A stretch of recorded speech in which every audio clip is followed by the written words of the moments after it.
I think we gotta use. I think it's the stable. What's that? I think the airplane doesn't work so well. Yeah, but it could be my shitty computer. Okay. Here, I can switch it.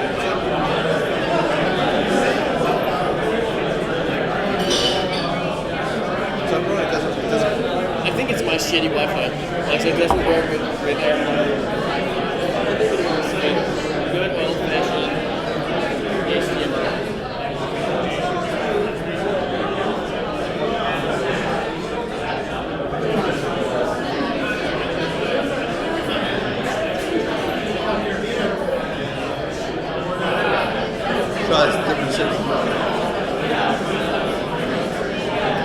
Michael, could you try to change it to number 2?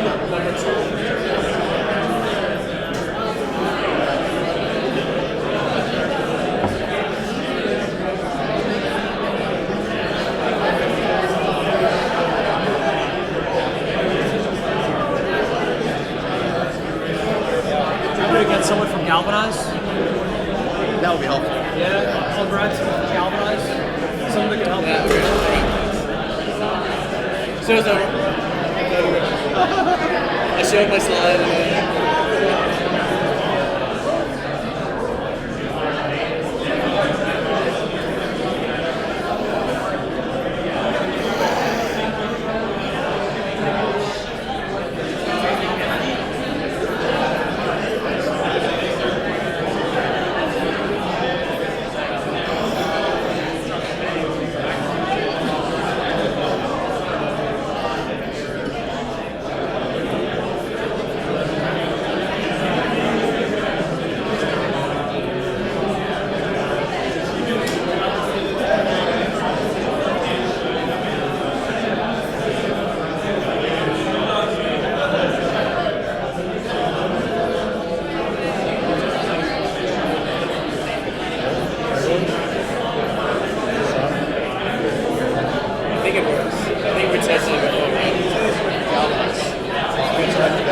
Yeah, I need to get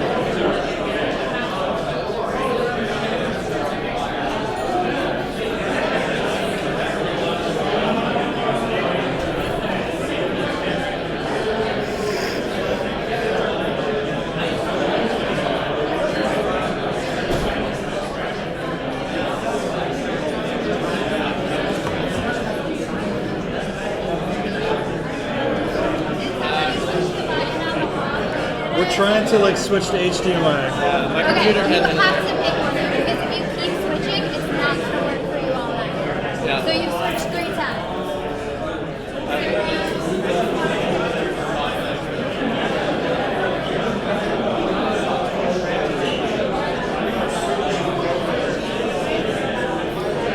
my computer just can't handle the airplane. It like locks off. Gotcha. So hopefully.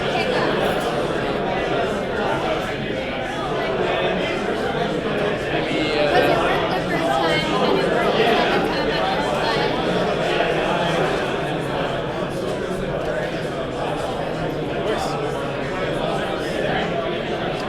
Okay, no solution. Alright, do you need anything else right now? Okay. Is this on? Yes. Okay. Do you need 1 or 2? Just one. All right, everyone. Sorry for the technical difficulties inflicted completely by myself. Welcome to Galvanize, to New York City Ethereum 2018. This is our very first official event this year. I'm excited for this year to come. First of all, a little bit of housekeeping. So we struggle, we have so much interest in these groups. We can fit about 100 people in here. I let 160 people through on the wait list. And as you see, there's still lots of empty seats here. It's unfortunate because there's like 200 people who wanted to come, so I know I'm talking to the wrong people because you guys are here. But the message is, and just please in the future, if you RSVP and then your plans change, please just change your RSVP to no. I would have wished that 30 or 40 more people who want to be here could be here, and they can't. So And also one other thing, so just ground rules for the year as well. So this meetup is a technology meetup. We are not about pitches and ICOs and like raising money and finding investors. So I get lots of requests coming to me asking for that sort of thing. Just know that this is like, look elsewhere if that's what you're looking for. Maybe we'll do a pitch night once in a while. But we're really about like the technology itself, Ethereum, and projects like Maker who have been like building things and delivering things and like raising interesting things for a while. So anyways, that's it. That's my only spiel. We have a great year this year coming up. I have partnership coming up with Ernst & Young at their technology center in Union Square. They have a really great space, and we're going to have like a series going there. Next month, we're going to be at JP Morgan talking about enterprise Ethereum and Quorum and stuff, so look for that. But my favorite is Galvanize. These guys are actually the best, and so we're going to have a monthly series here as well. Tonight, we have a very special group, Maker, who's been around, as I said, a long time, doing great things. So I'm going to pass it to Rune. Thanks a lot, Michael. So I'm Rune Christensen, and first of all, I just want to say I'm so excited to be here tonight to tell you all about this project I've been working on for the past 3 years. So the title of the talk is What is MakerDAO? And tonight I'm just going to do sort of this basic run through of what MakerDAO is to a technical audience. So let me just like explain it briefly what Maker itself is. As it says here, right, it's a platform for stability. It's a smart contract infrastructure that right now is live on the Ethereum blockchain. And actually later I'm going to show you like what that actually means, so you'll see it run in the wild. It's also a large and diverse community of people who are involved in the operation and governance of this smart contract platform. And together these two elements become this platform infrastructure for stability in the form of the DAI stablecoin, which is the first decentralized stablecoin on Ethereum. And really, the very basic and most important thing to understand about DAI is that one DAI equals $1, right? So DAI is just a regular cryptocurrency that's trading right now on several exchanges, particularly a lot of the more popular decentralized exchanges. It's actually seen quite a lot in the wild there. It has just all the regular attributes of a cryptocurrency, right? You can send it, you can receive it, you can hold it in your wallet. It's an ERC20 token, so it's something that works with every single dApp, every single exchange, and it just has this extra really useful attribute of being worth $1, which is quite revolutionary actually in the blockchain space, and really something that's needed to take it to the next level. So let me just talk about that for a moment, right? Why do we need stablecoins? Why is it so important? And I think it makes sense to also just like look at the blockchain space as a whole. First, when you start thinking about stablecoins, right? I mean, right now in the blockchain world, mainly what we're seeing is actually a lot of, what Michael was talking about just before, right? There's a lot of ICOs, there's a lot of hype, there's a lot of promises and dreams, and sometimes broken dreams as well. It really all comes back to this fundamental problem of volatility, right? Like the space is like highly volatile, highly experimental, still in this first stage. And crucially, because there isn't stability, there's no actual way to store value in a stable format.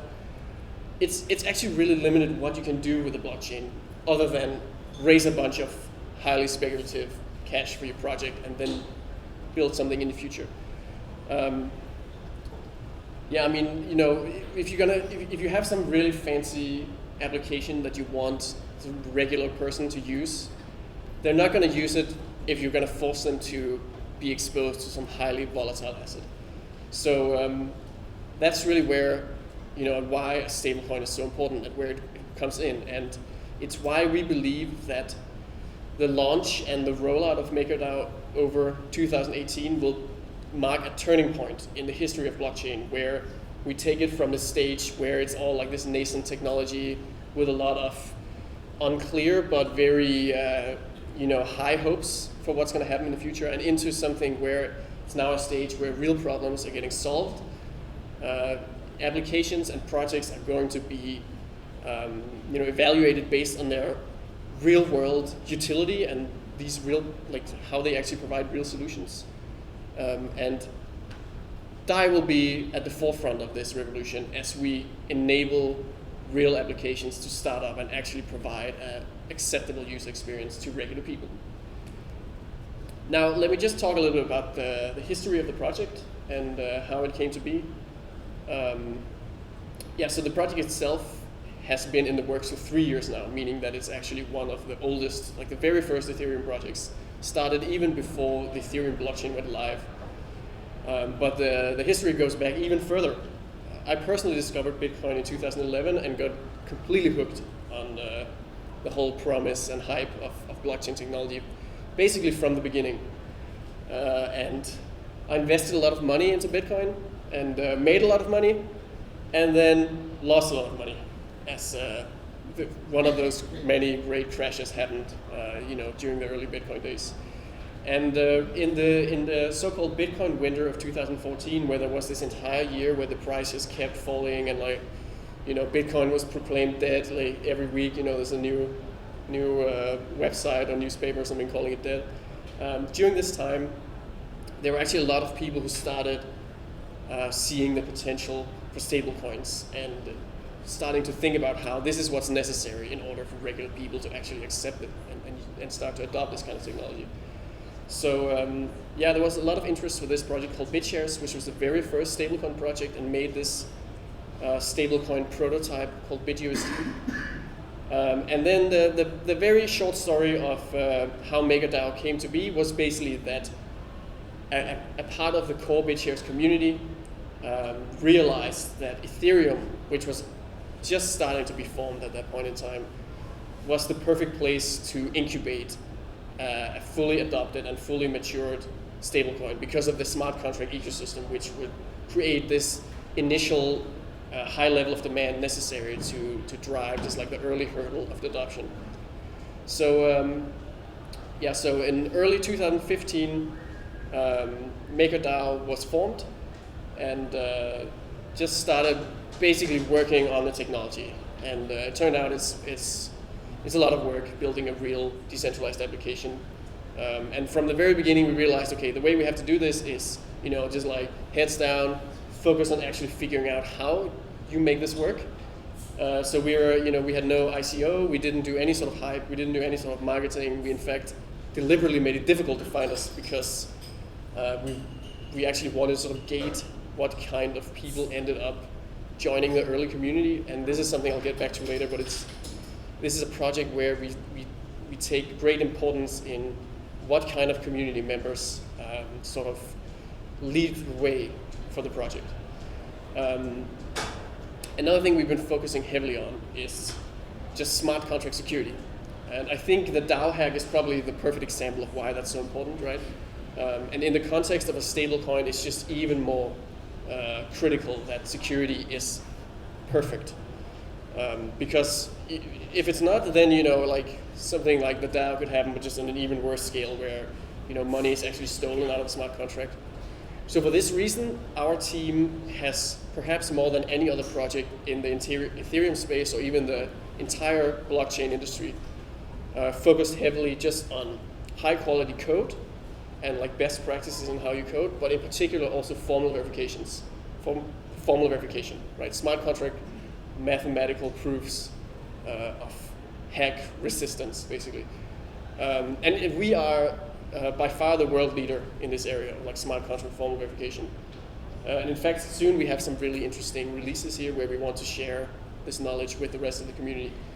So in general, we've always been a project that's been all about delivering real stuff and then announcing, so to speak.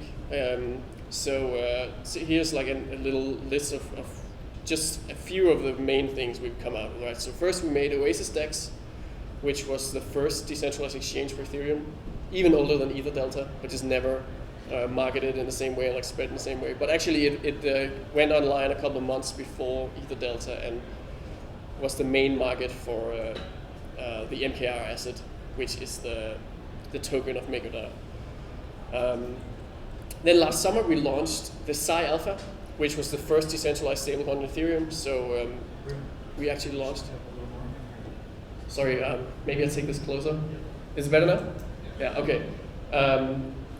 So last summer we launched the Psi Alpha, which was the first decentralized stablecoin for Ethereum, and it was basically like an alpha prototype for us to test the first version of our smart contracts in the wild. And it went really well. We actually used it for a lot of stuff like our budget, and we had a number of users who actually just like used it as a savings account, just holding the stablecoin because they trusted in the underlying system. And the experience and the lessons learned from the Psi Alpha culminated in the final, in the release of DAI this past December 17th, where we actually launched DAI on mainnet, and DAI is now live, like I was talking about earlier, right? It's trading on exchanges and it's being used in all kinds of interesting ways already. At this point, it's still like a slow rollout, and all of this is leading up to the full scalable launch that's happening next summer, which is when we really are going to go full speed on on spreading it all over the place, basically, and making sure that all projects are going to use this. Okay, now to the more technical stuff. A lot of people think that Maker is extremely complicated and hard to understand, but it's actually quite simple once you sort of get it from the right perspective. It's really some quite basic principles, and I'll just try to like explain it in simple terms now, and then later, we'll take a lot of questions and we can discuss it in more detail. But really, so the very basic principle of how DAI can remain stable is to think about how the gold standard worked, right? How money worked during the gold standard, right? If you have some money or some dollars, you can take your dollars, go down to the Federal Reserve or somewhere, and they'll actually give you, a real asset in return, right? Real gold in return. And that's sort of the underpinning of, that's what creates this fundamental trust in the money as being something that's stable and possibly you can rely on in your life. And we have sort of improved on this concept, expanded it to be more than just gold, but kept this fundamental idea that if you have some money that you want people to trust and you want to be stable, there has to be other assets behind it, right? There has to be something backing the money for real. And those assets are, the thing that people will look at to decide whether or not they think this is some money they can trust or not. So in the gold standard, how that actually worked with how the gold ended up there, backing the dollar, is quite complicated and entirely different from how our system works. But so just to give a very brief understanding of how DAI is actually backed. Basically, it is this peer-to-peer, decentralized, collateralized loan market that anyone can access. So basically, it allows anyone to take some collateral, take some assets that are accepted by the system as being a valuable asset that's worthy to, that's stable enough and reliable enough that it can be used to back DAI with. And they can simply go directly to the system and generate the DAI themselves directly with no other, no third party involved or centralized entity or anything like this. You just go directly to the blockchain and you get to generate real stable coins as long as you provide some collateral that's accepted by the system. This is, of course, only something that's done by advanced users. So this is something that's done by institutions or traders, or in particular margin traders. Regular people, they don't have to worry about this stuff at all. All they have to worry about is one DAI equals $1, and they can go on an exchange, buy it for $1, or they can spend it in a shop or something, and not really have to worry about the underlying mechanics. But let's get more into it, how the underlying mechanics actually work. So the fundamental building block of the system in this decentralized, collateralized lending system is a smart contract called a collateralized debt position, or CDP for short. So this is actually like a picture of an abstract picture of a collateralized debt position. And the most crucial thing about the CDP is there's always more collateral than there's debt in it, right? Which makes perfect sense, right? Obviously, you don't want some crazy scenario where there's less real assets backing the debt. And I'll get to how our system actually, like how that plays into our system. But so the very basic functionality is that as a user, first you deposit some collateral into the system, and then when that collateral is in the system, you basically get to generate some amount of DAI up to some predetermined level. So in this example, what has happened here is that someone put in $300 worth of, let's say, Ethereum, and then based on that, the system allowed them to print some amount of DAI. Let's say they were allowed to print $185 worth of DAI, and then they printed up to the maximum that they were allowed to. What then happened is that the smart contract sent the DAI stablecoins directly into the wallet for them to be able to use immediately, with no sort of delay, no sort of transaction costs or anything else like that. But what they now end up with in the smart contract, in the collateral as deposition, is that their collateral, the $300 worth of ETH, is now locked behind $185 worth of debt. And they will only ever be able to retrieve that again if they pay back the debt, basically, pay back the loan. So to make it a little bit easier to understand, let's just look at one of the very simple analogies of how this works, right? It's similar to taking out a mortgage loan from the bank, right? So instead of Ethereum as collateral, you can think of it as you have your house as collateral, and you basically go to the bank. You have the bank takes a look at your house and they're like, okay, we think this house is worth this much, and we'll allow you to borrow, this amount of money, and then you can just borrow that money, but you'll have to pay it back later, because obviously you want to make sure that you keep owning your house, right? You don't want your bank to own your house forever. So it's the same basic model of a collateralized loan that underpins the entire DAI stablecoin system and ensures that DAI is stable because there are these real assets underneath. So one of the very important features of the system is the answer to what happens if the collateral falls in value, right? What if there's, what if you had $300 worth of ETH to start with, but suddenly the next day now it's less than $200 worth of ETH, right? And that actually poses a real threat to the system because you're approaching the level where there's going to be less collateral in debt. And the system has a parameter called the liquidation ratio, which is basically the point at where the system says, okay, now this collateralized deposition is too risky, and it's time to sell it off. And really what it does is just an automated margin call, basically. So it's similar to a margin call for, if you have a leveraged position in an exchange, so you're long ETH or something, and then the price of ETH falls too much in value, the exchange will sell off your ETH position,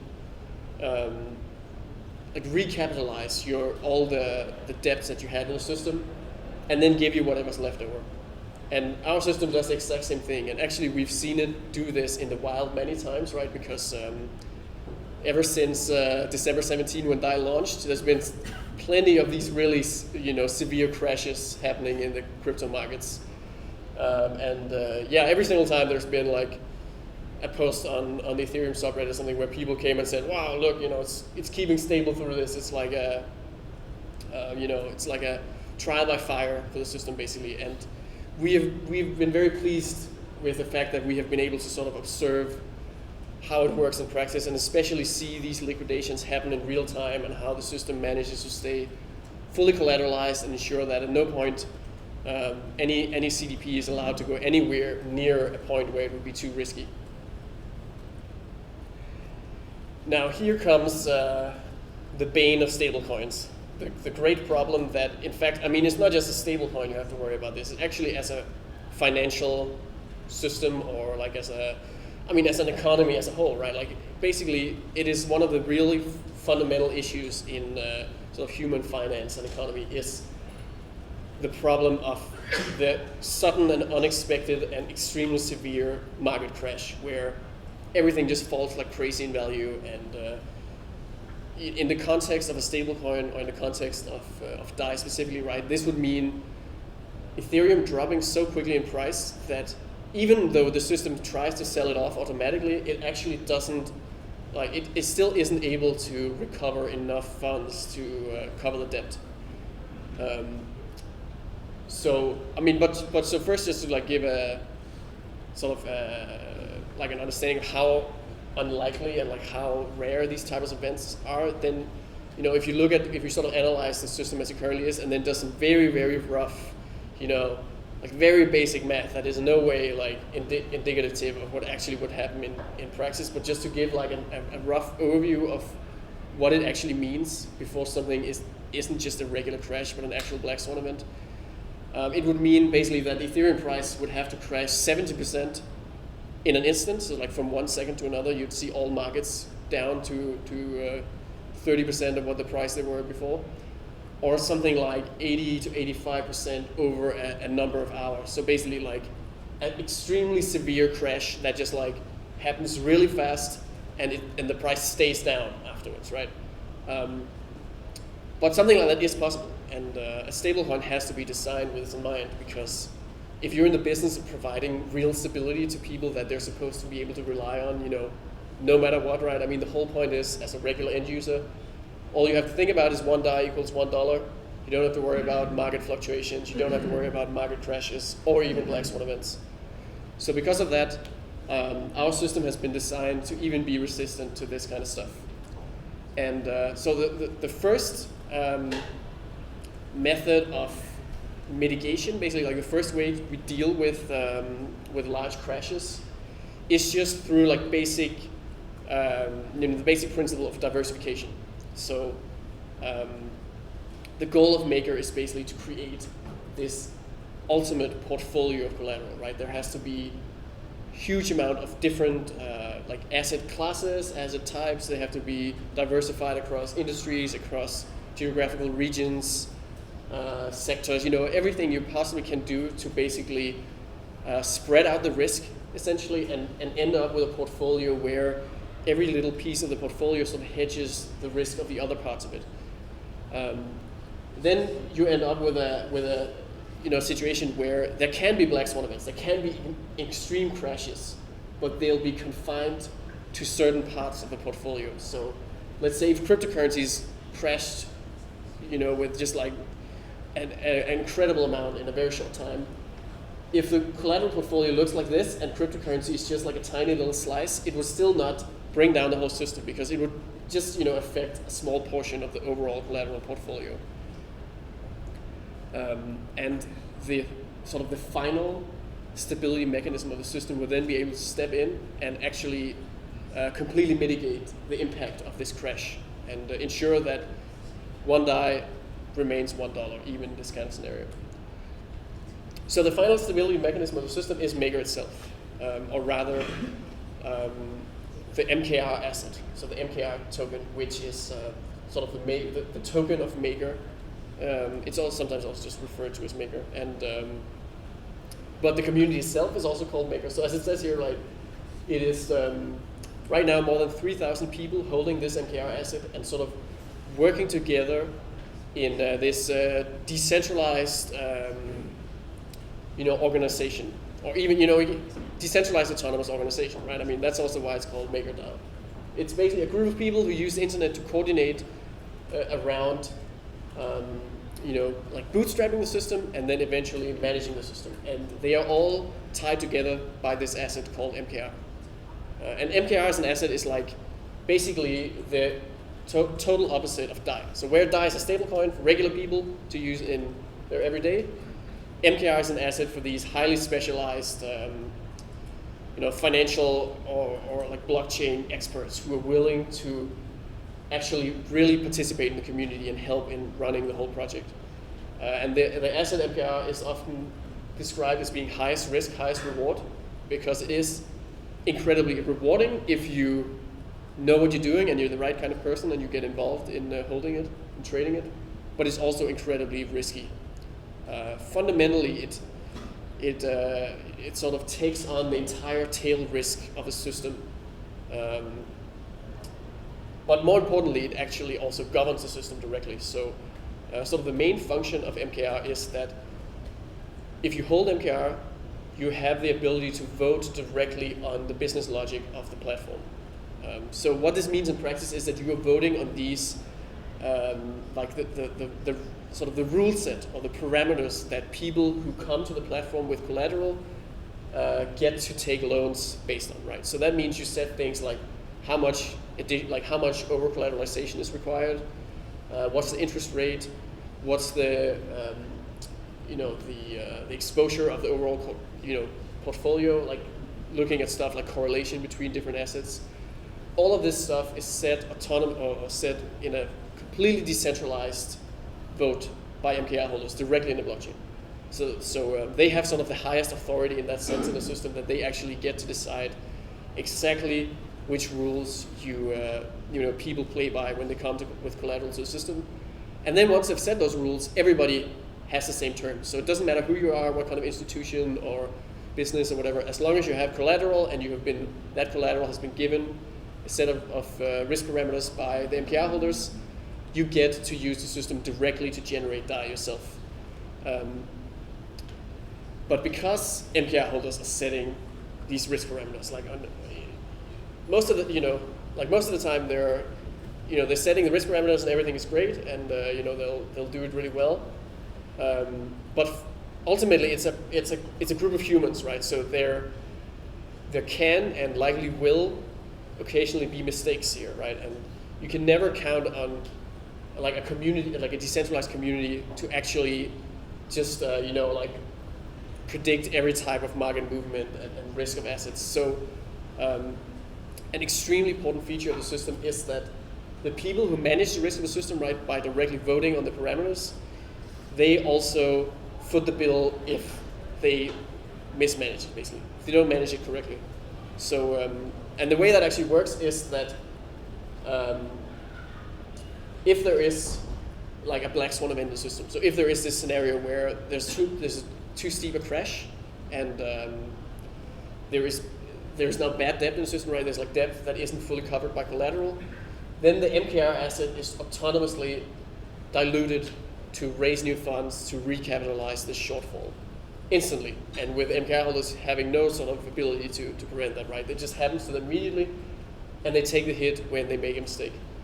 And then on the flip side, because of this incredible risk that MKR holders are taking on, right, by actually essentially underwriting the whole system, and also having to actively manage the risk of the system and govern the entire system, they're rewarded with a continuous cash flow, essentially, that takes the form of these interest payments in the system. So the way that actually works is that the MKR asset is the only way you are able to pay this fee in the system. So, and then when you pay the fee, so like let's say you've taken a loan that had like a 1% interest, you borrowed $100 and you had a 1% interest rate, then a year later you have to pay $1 back in fees, right? And then you can only pay that fee by buying $1 worth of MKR on the market and then sending that to the smart contract, and then the smart contract will burn the MKR. So MKR that is used to pay fees with is permanently removed from the total supply. And then that creates this interesting sort of behavior of the MKR supply over time, where you basically see that during good times, when the MKR holders are managing the system really well, the total supply of MKR will just be falling over time as fees are burned in the system. But then, the moment there is a black swan event, there is some steep crash that wasn't properly anticipated and wasn't properly mitigated, there's going to be bad debt in the system, and then the MKR supply is just immediately diluted to recapitalize the bad debt. And what's really interesting is that this event is also a great opportunity, basically, because there's now going to be all this newly minted MKR, right, that's just been created and been sold off in the market. And that creates an opportunity for fresh blood to basically come in and buy a portion of the control over the system, right? So that means that even if the system had, like the control, like the MKR holders hadn't been managing the system so well, right, and that ended up resulting in a crash, their voting power has now been diluted, and it's now the perfect opportunity for someone who believes they have an ability to turn things around and basically come up with some better mechanisms for properly governing the system.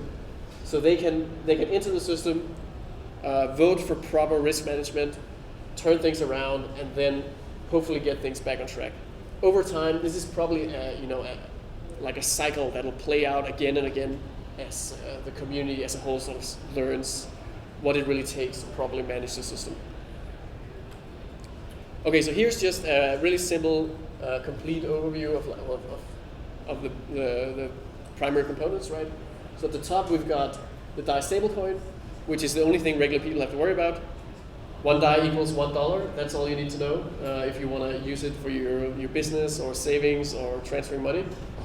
Then we got the collateralized debt position, or as I called it, this decentralized collateralized lending market that sort of provides these underlying assets, right, that act as the first layer of stability for the DAI stablecoin, right? So they're sort of the fundamental protection that keeps the DAI stable. And then these borrowers who are using this to borrow money with are paying a continuous stability fee to Maker, to the MKR holders. And in return, the MKR holders are managing the risk parameters of the collateralized lending system. But then also, if they manage it wrong, they provide the second layer guarantee of the stability of the DAI stablecoin. And ultimately, this results in a system that is entirely sort of built around and revolving around the stability of the end user, right? This is really, everything is sort of fine-tuned to make sure that people can use DAI and feel that it's safe and trusted without, worrying that something will happen.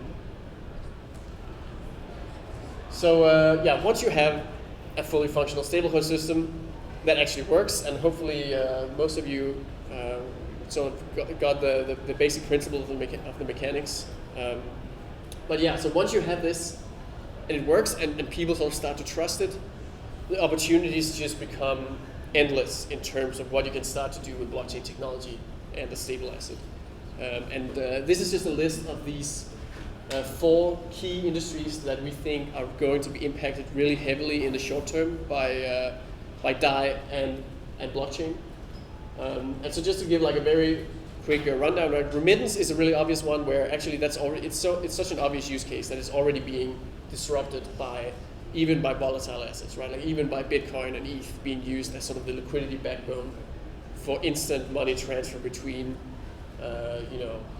countries in international transactions. And what we're seeing here is that like various partners, in fact, we have one really big partner that we're going to announce a partnership with very soon, and who are already in the business of using cryptocurrency for remittance. And they're just immediately like seeing the potential of DAI, because they're just like, well, yeah, this is like the last pain point in my business, right? If I cut out, if I get rid of the volatile assets and I use a stable asset as a liquidity backbone, there's not even going to be any type of spread anymore when I'm going from like, let's say, US dollar to DAI to CNY, for instance. So there's an incredible opportunity here for new businesses to start up and to utilize what is available on Ethereum to do this kind of business.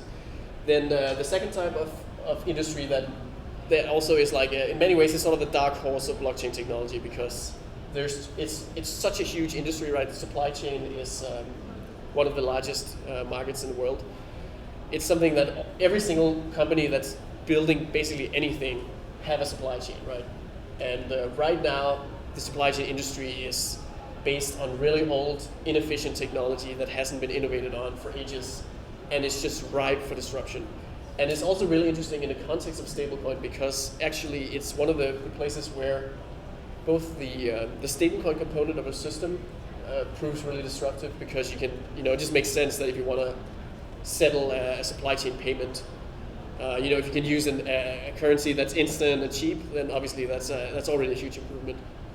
But also because a lot of the issues that are seen in supply chain currently are related to shortfall of capital and very expensive and inconvenient financing options. Actually is like a huge potential and a huge opportunity for our system, because the kind of, if you're financing some inventory, like if you're acquiring a whole bunch of, like, let's say steel or something, that's actually the perfect type of asset that is, is like it's quantifiable, it's something you can track, it's ultimately something you can tokenize into an ERC20 token, and then it'll be compatible with our system, and you can actually have like a small business financing their steel sort of on their own, just like having an asset, going to the blockchain, getting risk parameters for that asset, and then just directly generating DAI with no middlemen, no bank fees, no like obscurity or gatekeepers.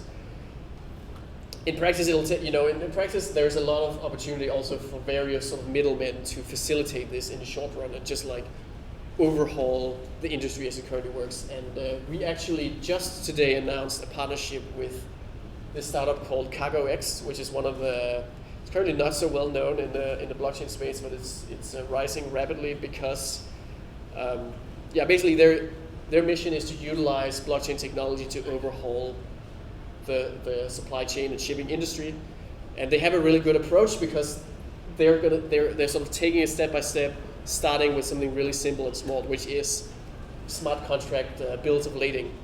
And then naturally, it's just a natural fit that when you have a smart contract bill of lading, it makes perfect sense that if you want to sort of settle the bill of lading, why not use a stablecoin for that, right? So that's where we're doing a partnership on that, and then also all the sort of the next steps that are coming in supply chain. Then payments is just like a really obvious use case, right? I mean, if you're already taking cryptocurrency as payment, or if you're just like taking money as payment, like why not take cryptocurrency as stable? So we are also in the process of getting a lot of partnerships here and doing a lot of integrations, and even improving on sort of existing services that take any type of crypto, because we can actually offer some extra utility with a stablecoin here. And then finally, there's derivatives and insurance. It's just like this entire class of stuff that will be just totally disrupted, right, and completely turned on its head by smart contracts. Because right now, it's all about having these legal contracts with a bunch of bureaucracy built up around them, and basically you can get rid of that entirely if you just replace it with smart contracts and oracles, and then a stablecoin as well, because obviously nobody's gonna like buy an insurance policy if it's funded by super volatile asset, right? Like that's sort of the last thing that's keeping anyone from really relying on a blockchain-based insurance.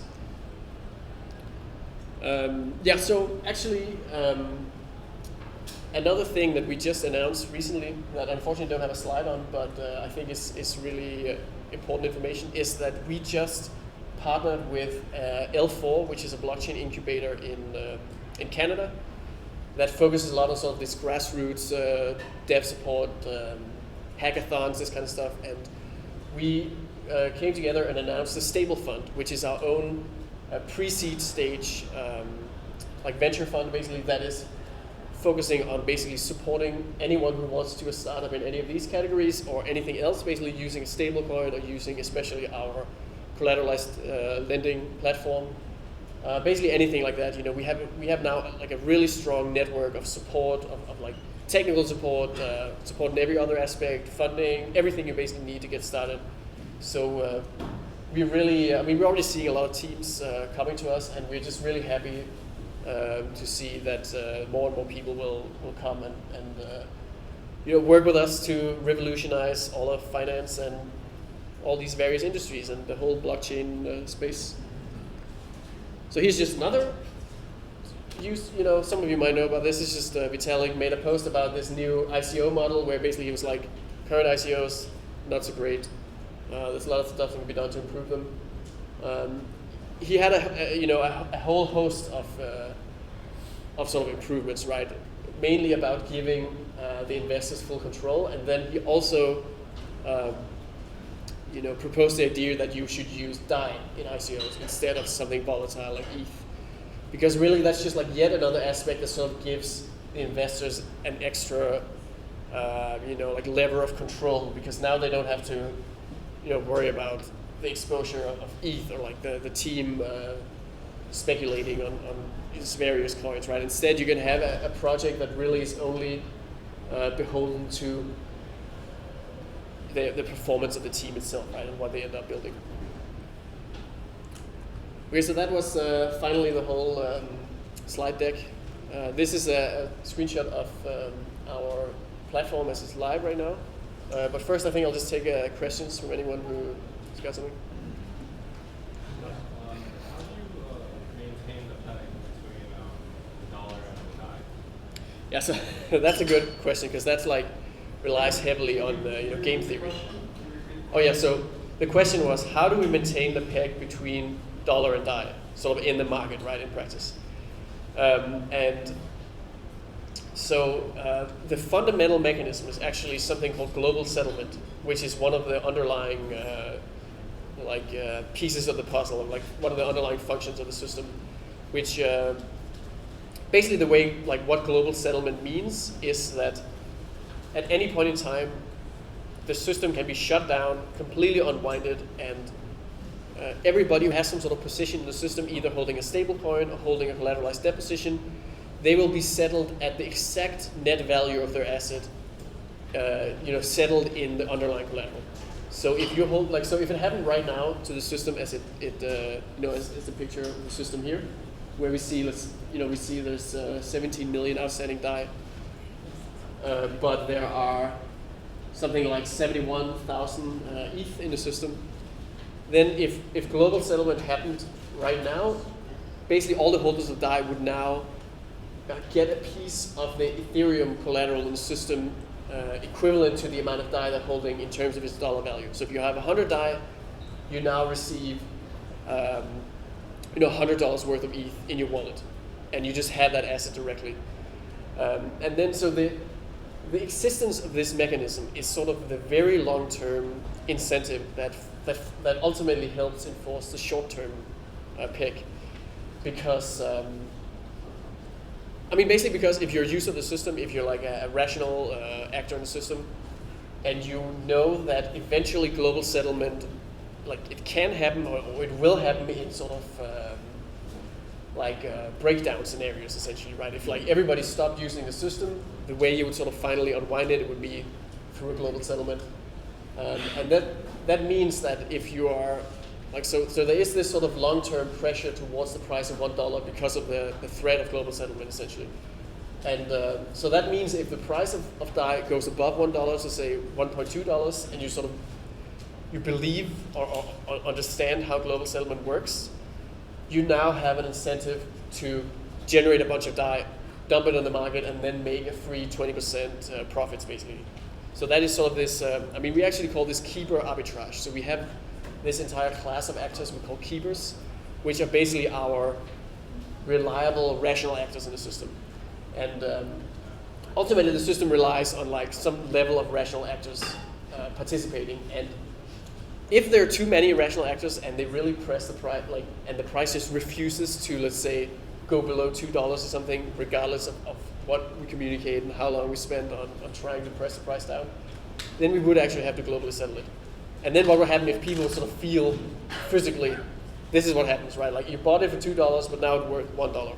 Then we could restart the system, and then hopefully there would be this sort of lesson that if you don't believe in the system, you're going to lose money. And if you, on the other hand, you sort of follow the incentives of the system, that's a huge profit opportunity for you.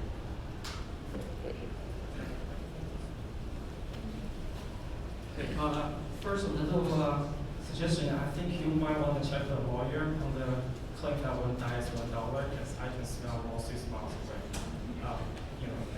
Just check with the lawyer. Because why? If you buy the top. Yeah, DAI sounds to me like asset-backed securities or ABS, and as you know, $1 in ABS is not $1 unless you're talking about the subprime mortgages in 2006.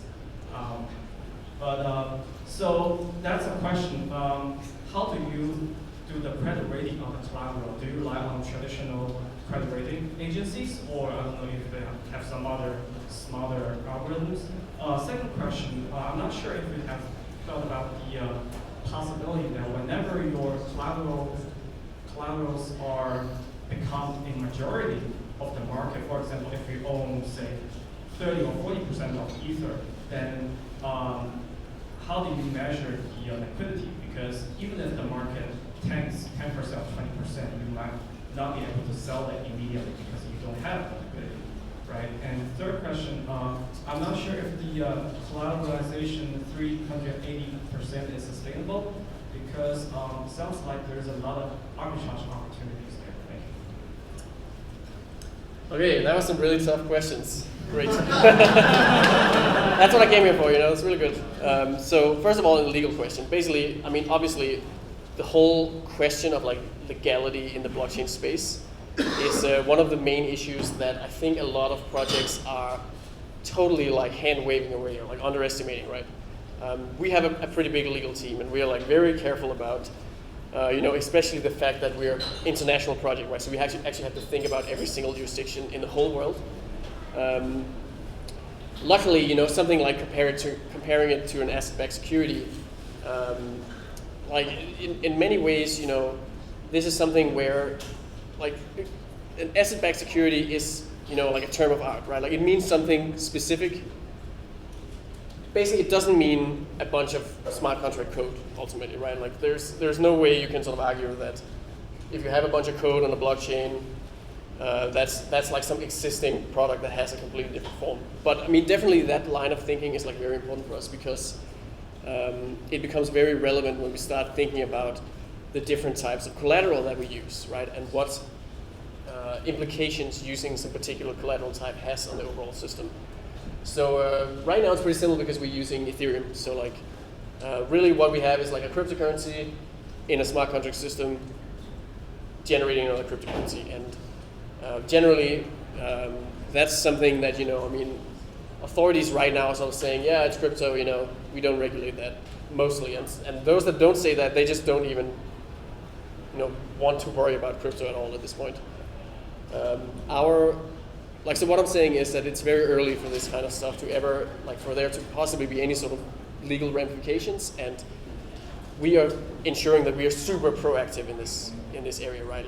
We are not going to wait for the regulators to come to us, right? We are actually reaching out everywhere, and we're sort of explaining exactly how regulation needs to be done so that it both keeps people safe and also doesn't stifle innovation in that particular jurisdiction. Because at the same time, we obviously be happy to make an example out of some archaic jurisdiction that decides that they want to, to put us into some sort of existing box.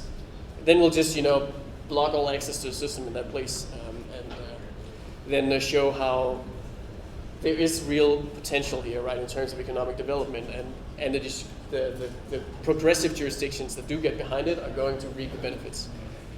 Okay, so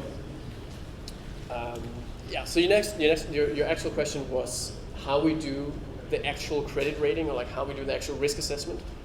And the answer is that we sort of, I guess the very basic answer is actually we rely on the wisdom of the crowd. But that's like a very, obviously that alone is very, not a real strategy, right? It's just like a principle.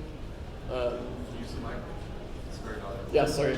It's better now? So the wisdom of the crowd is more like a principle of how you can operate a decentralized system, right, without relying on some trusted authority as sort of the final, the central bank or whatever, something like that, right? Instead, what we're doing is we are bootstrapping basically a scientific community and a scientific process for using various sort of existing, in particular, theoretical frameworks for risk assessment, and like models. In fact, like many different models, right? Like all sorts of models, theoretical frameworks, and ultimately a community of sort of scientifically minded stakeholders who ultimately have an incentive to come together on arriving at the best possible risk assessment for a particular asset. So in practice, the way it plays out is basically that there is, every time there's a new asset class or type or something like that, there's going to be basically an open debate in what we call the social layer. So something like on our Reddits, on a chat, on our forums, and people are going to see what kind of stuff can they get to an agreement on if they root their arguments and their facts in existing theoretical frameworks and existing models.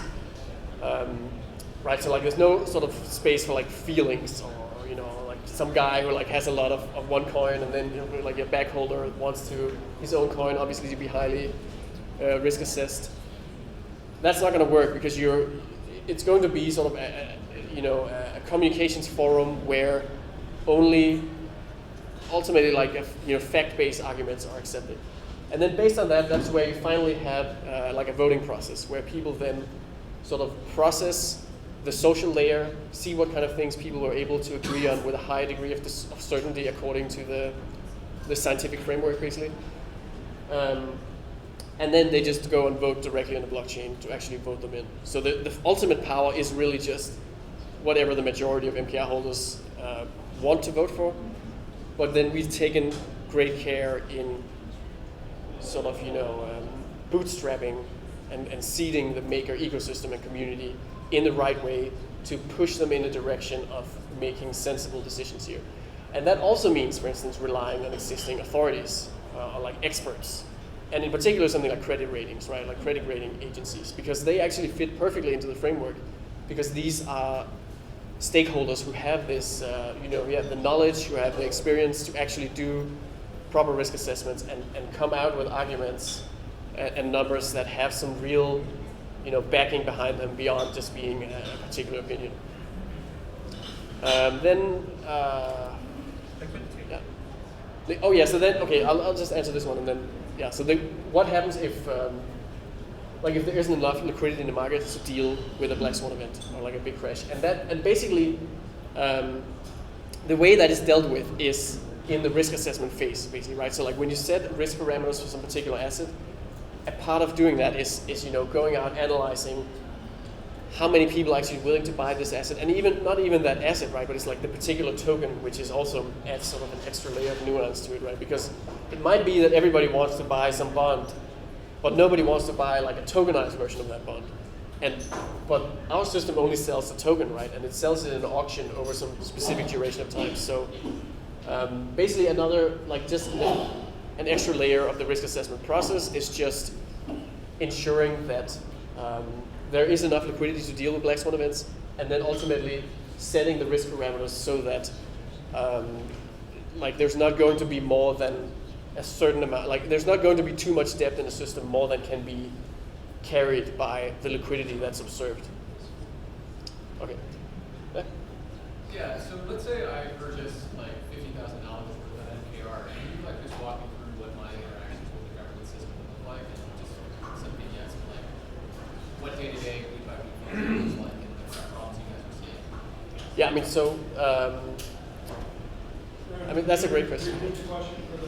Oh yeah, so the question was, if someone bought $50,000 worth of MKR, what does it actually look like to be an active member of the Maker community?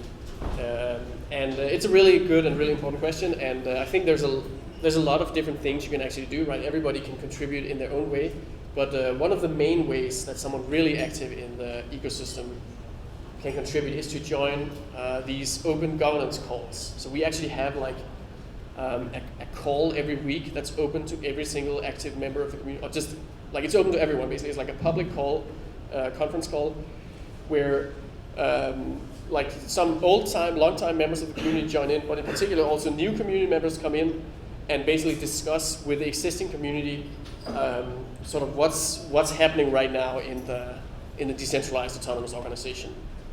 And that is ultimately the forum where we are right now very slowly beginning to start up this scientific debate, right? Where this environment where we land on theoretical frameworks and models that we will use to set our risk parameters for the system.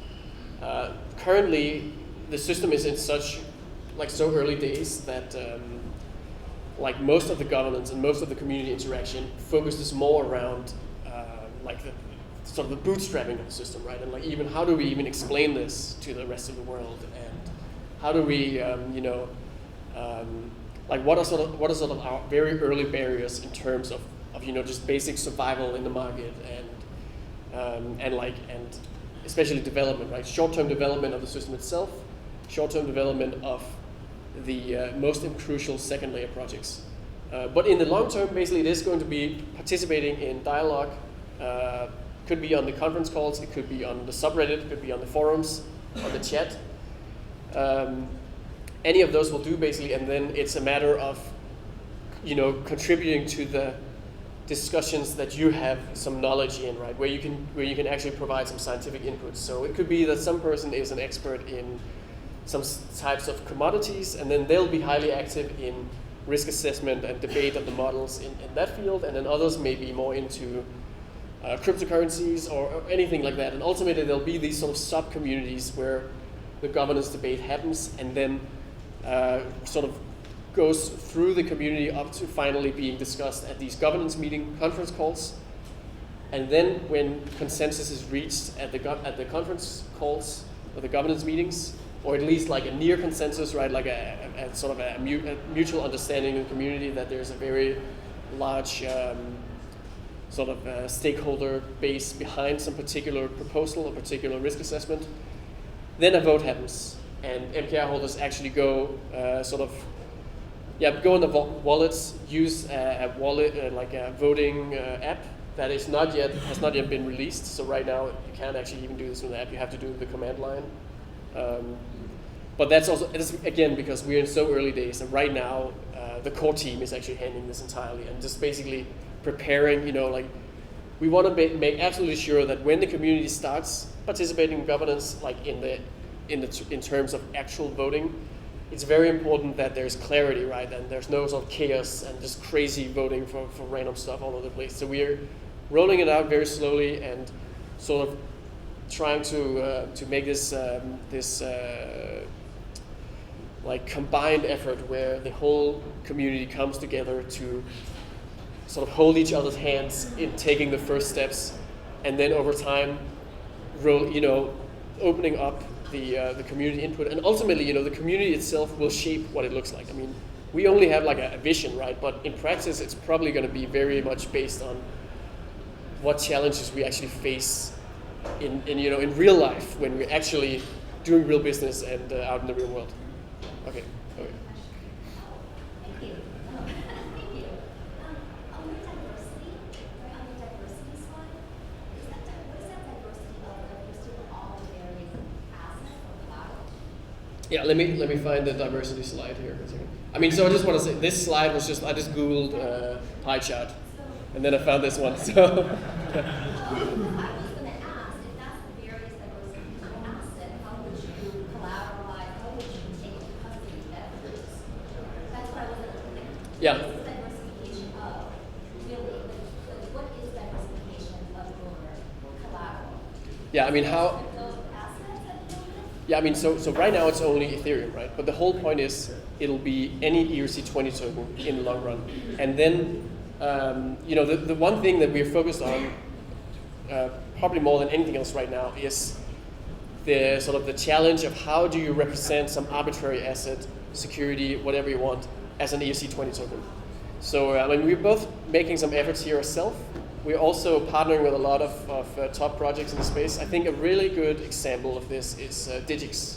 Do you know about that? Digix Gold. So that's like a really interesting project. It's actually as old as Maker. It's like one of the very first Ethereum projects. And what they're doing is they are taking. So they have a vault in Singapore, and in that vault, people can deposit gold and then receive like an official government certificate from the government of Singapore that sort of is a standardized gold deposit certificate. And then they have a smart contract mechanism that basically turns these standardized certificates into gold tokens, and then creates ERC20 tokens that are pegged to the price of 1 gram of gold. And ultimately, you can take those tokens and redeem them back into the system. And actually, what you can do, you can literally take a bunch of Digix tokens, walk down to a vault in Singapore, and get physical gold in return. And this mechanism is, gold is just one of the, you can do this with all sorts of, first of all, commodities in like the physical sense like this, but also for us to really expand it to a much wider base of highly diversified collaterals.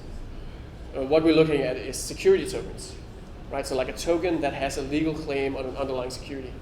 Once we have a solid framework for security tokens, we'll basically have access to all the stability we need, right? Because then we've got stocks, bonds, commodities, even derivatives in the short term, which obviously is something we wouldn't use forever because that doesn't really make sense. But there, yeah. When you pass tokens, you still retain somehow custody of the assets, right? If they're not tokens and would expand to other assets like a mortgage, a house, or is that plan, vision? Yeah, absolutely. I mean, mortgage-backed securities is another thing, right? What you would do is you would have a mortgage-backed security, and then you would have a custodian holding that, right? And then they will basically write a contract that says, I created 1,000 tokens on the Ethereum blockchain on this ERC20 token at this address, and I am legally obligated to hand over these securities to whoever shows up with the security token to me. And then, of course, in most jurisdictions, what happens then is the token you created now, like the token itself also becomes a security. So that token also is subject to security laws and stuff like KYC, whitelisting.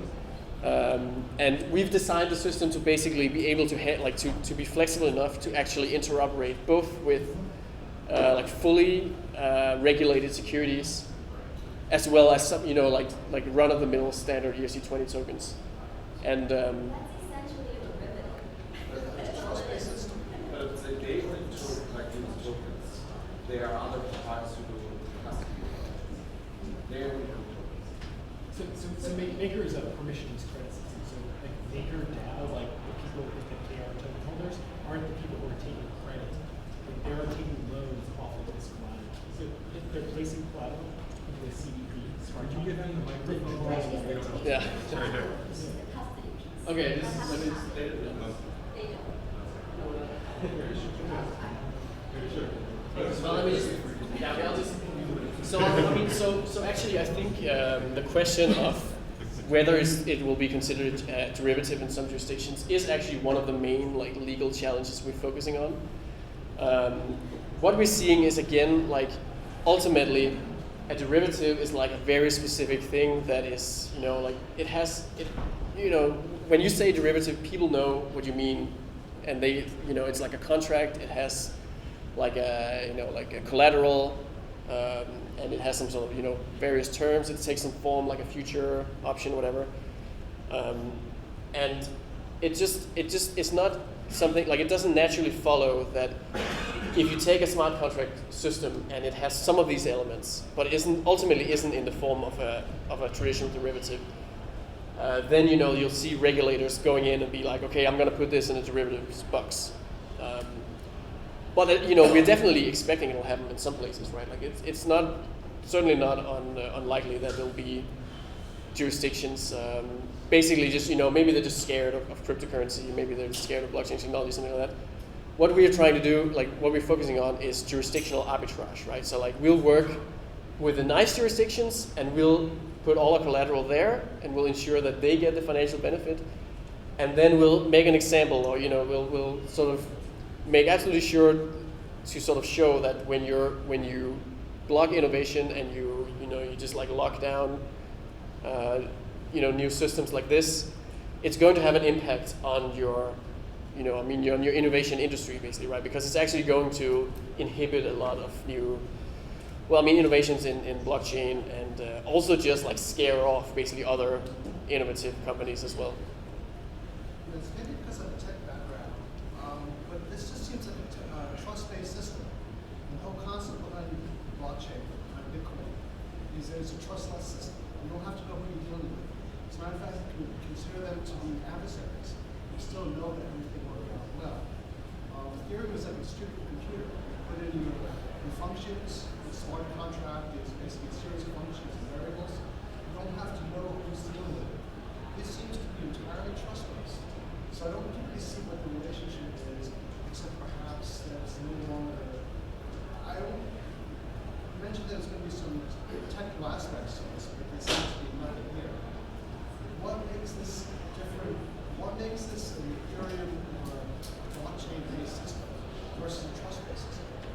I mean, so he's asking. Can you try to summarize the question? Yeah, so he's asking why this isn't just a regular trust-based system, right? And is it because you're referencing? That's it in a nutshell. I mean, it's because you're it's because we're referencing using something like security tokens as collateral, right?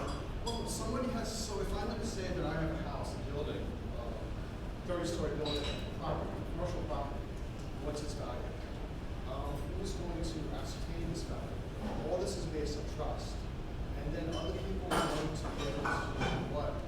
To be able to give a value to this? How are they going to give a value to the property in Brooklyn or this commercial property in Arkansas or wherever it may be? This was, I can see the value of a blockchain to make an immutable ledger. So blockchain is a ledger, it's immutable. Everybody can see it. I can see that aspect of it. But what makes this more than just a trust-based system?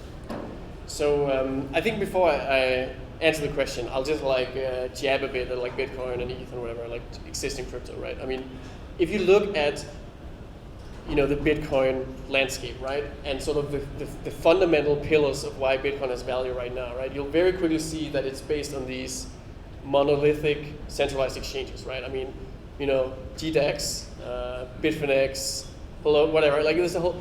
I mean, yeah. I mean, you can always sort of look into like any sort of distributed or trustless system and find the centralized elements of the system.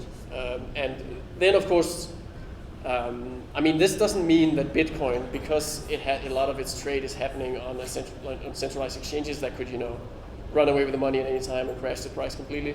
That doesn't change that the underlying technology is decentralized, right? Like the blockchain technology fundamentally doesn't care about whether Bitcoin is traded in Mt. Gox or traded completely peer-to-peer with cash or anything like that.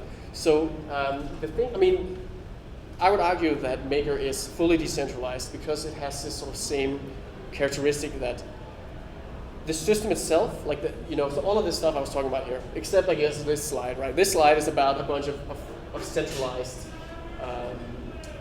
security tokens or something like that, right?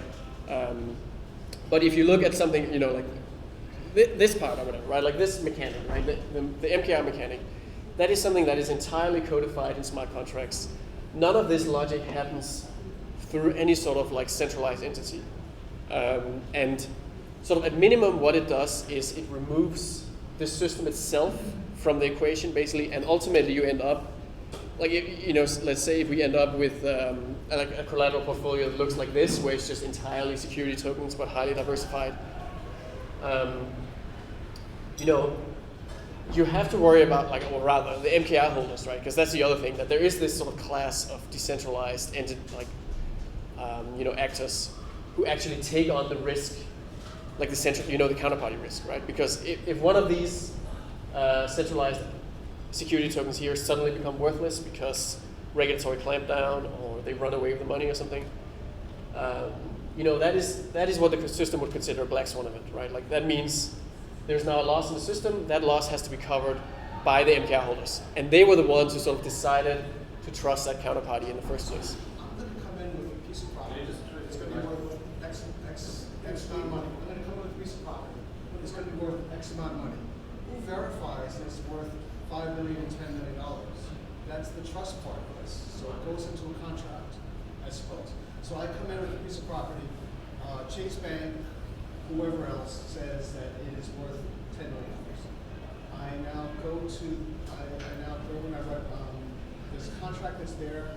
I have my interaction form, like, my property's worth $10 million, Chase Bank, and this title company and others have verified that's worth $10 million. I can get 50% loan to value, so I can get you 5 million tokens for this, $5 million worth of tokens.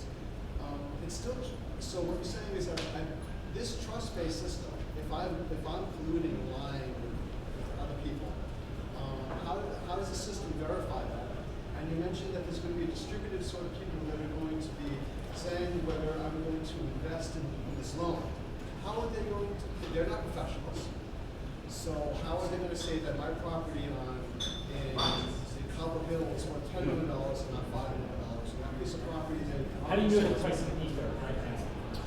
What's the price of Ether right now? Well, there's a difference between a market that's for ETH and one bank and one title company that said that my property is worth $5 million. But so, I mean, let me just, like, I think the basic answer is that the decentralization component here is that there's decentralized voting for what you're talking about, right?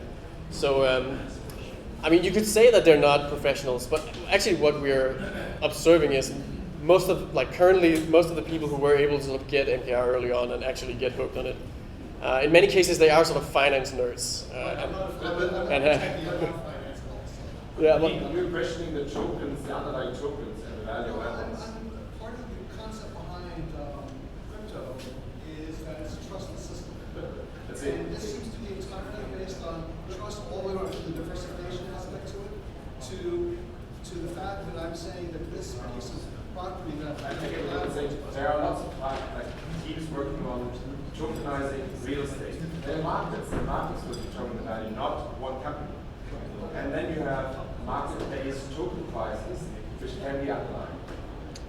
yeah, I think that's a really good example. Like, there is this giant ecosystem of projects and technologists working on tackling the issue of tokenized value all over the place. But at the same time, I actually don't feel bad about saying, yeah, it's project in many cases, it's about trust, right? It's about figuring out how we can sort of distill this complicated financial process of risk assessment through a decentralized community, right? Like through decentralized voting, and then end up with a regular, stablecoin that's worth $1 that regular people can trust. I don't actually. I mean, I think Satoshi, when he made Bitcoin, right, his goal was to make something that would have some real impact on the world, right? Like change business or politics or finance or whatever in some way, right? And we definitely see ourselves as going down that path rather than the sort of the ideological path of like down with the governments or something like that. I mean, That's not this at all. It's just part of the value of the blockchain is the fact that you don't have to trust who's there. Well, you can take like that's the right conversation there. We get around 2 more questions. 2 more questions. Okay. Thank you so much. I was a little late, so I may have missed it. There are more than 3,000 human beings who are makers, who have made. Yeah, who own it right now? Yes. If you have a lot of money and you're willing to do naked option trading, you're willing to take on all the risk, can you become a maker, or do you have to be voted in by the 3,000 people? Anyone can buy MKR on any market, like a bunch of markets right now. So let's say we have a really unfriendly government that's willing to cheat, say Canada, who we all fear. What's wrong with you people? Forget it. Okay, the Danes. Really evil people. And they decide to put up a bunch of, straw man candidates. We don't know who they are. They may not even be Danish citizens. They could be all over the world because they have a spy network everywhere. There's probably Danes among us right now. And what I'm saying is, let's say they put up the money, everybody comes in, and now they put up 3,001 maker owners.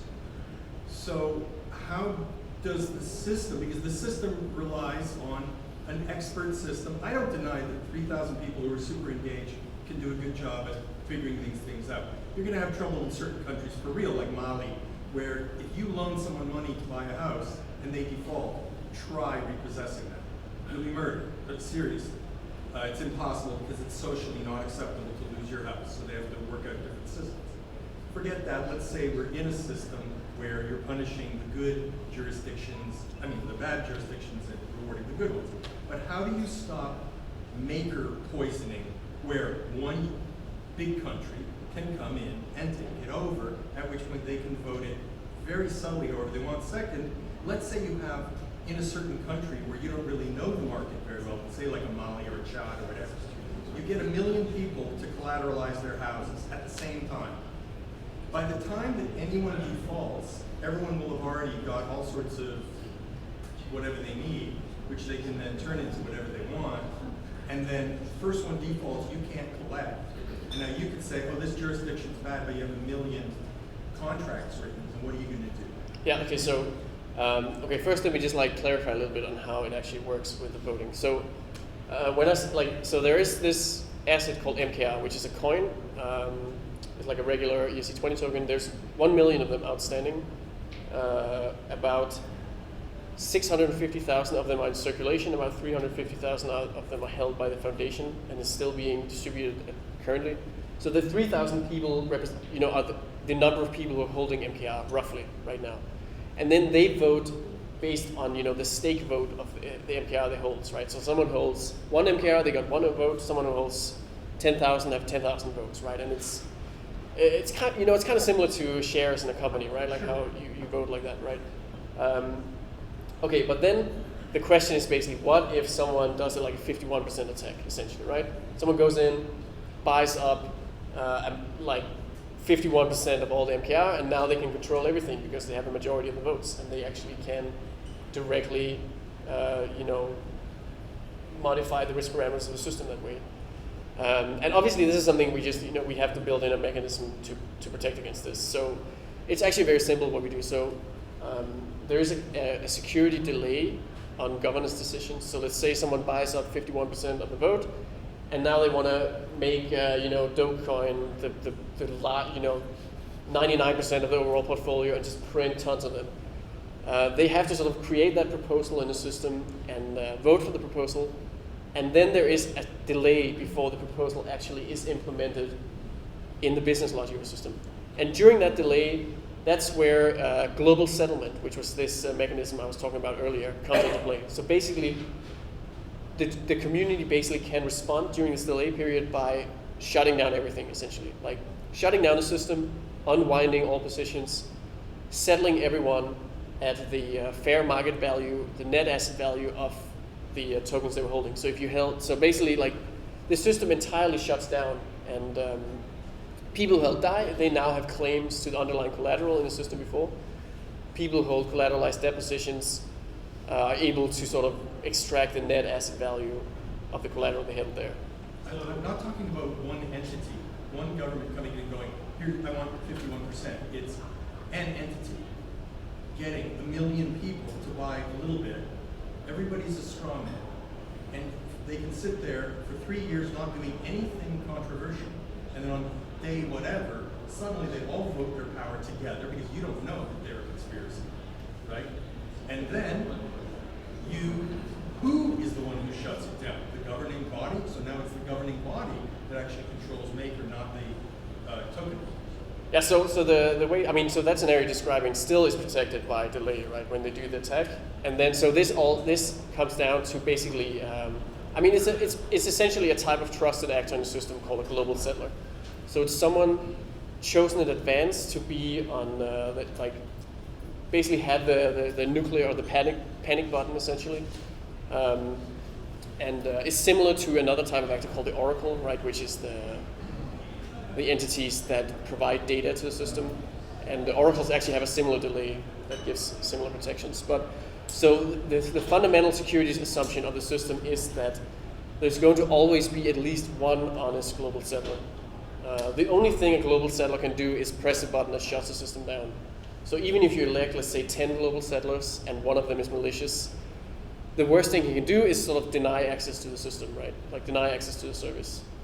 And ultimately, this results in an environment where there's nothing to gain from attacking the system other than shutting it off. That's always the worst you can achieve on the users. And of course, that's super annoying, right? It's like not something we want users to actually have to deal with ever.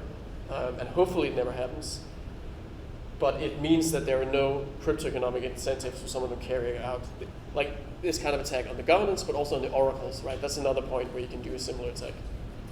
So we're going to take one more question. There's tons of questions. Yeah. Okay. Engage with Maker on your community channel Slack, whatever, but one more question and then we'll break up. So, 2 quick technical questions. In the CDP module, we start liquidating. Where does the price feed come from? And how do we decide which price to use it? And the second question, the Maker mechanism where it goes and it's not the system basically, that assumes that Maker will hold some value. But what happens if I make a false or is it bad? Does it just shut down the system? Okay, great questions and very technical. And so this is actually quite similar to what we were just talking about, right? So the question was, how are the price feeds chosen and what are they?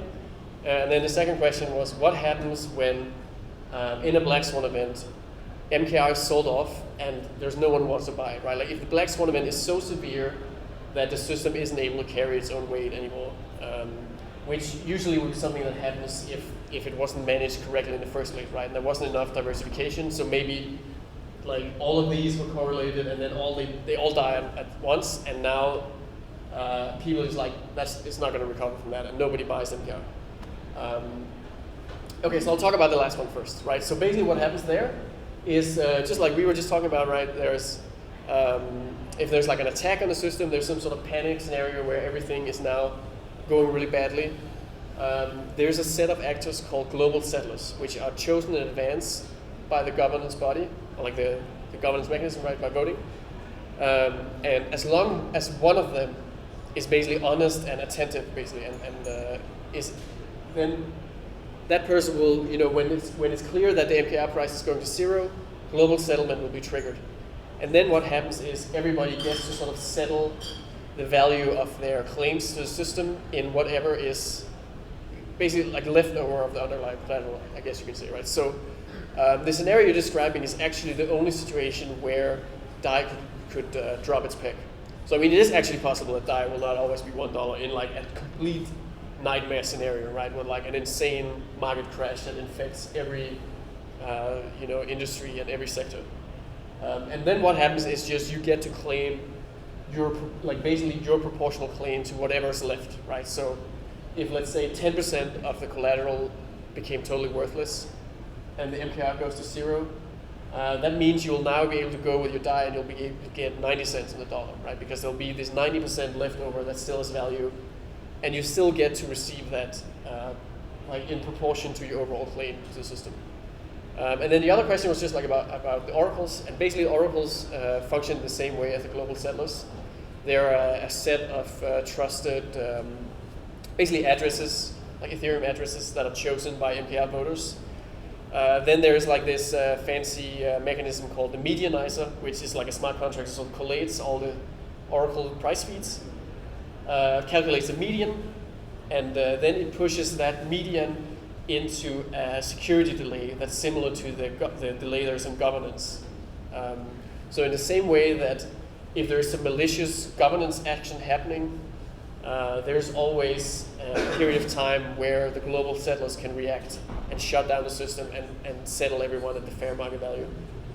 The same thing works with oracles. So basically, if the oracle starts sending crazy malicious data, like just like endless series of nines or whatever, like just like totally messed up data to the system actually sort of holds the data for a while before it pushes it to the inside business logic.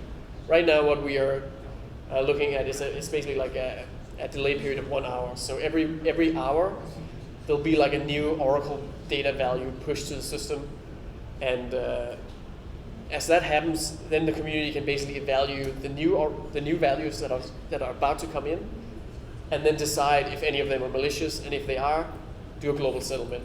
And once again, the goal is to ensure that the worst case scenario for the system is ultimately that you get settled at the fair rate of whatever is in the system, right? In a black swan event, that can result in a haircut, obviously, if the system completely loses its value, or like a portion of it loses a lot of collateral. But in some sort of attack, like a governance attack or an oracle attack, the result is just you receive exactly what you're entitled to, right? You receive $1 worth of underlying collateral, and the system can then be redeployed, and you can actually enter back into the system and just set it up again. And this time, for instance, if it was a governance attack, you can now have forked out the malicious MKR stake.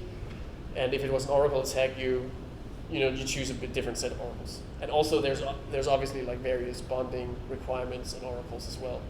So they can be similarly punished if they cause the massive inconvenience of having to shut the whole system down and start it up again. Okay, I think this is it. The time we had, yeah. So thanks a lot, everyone.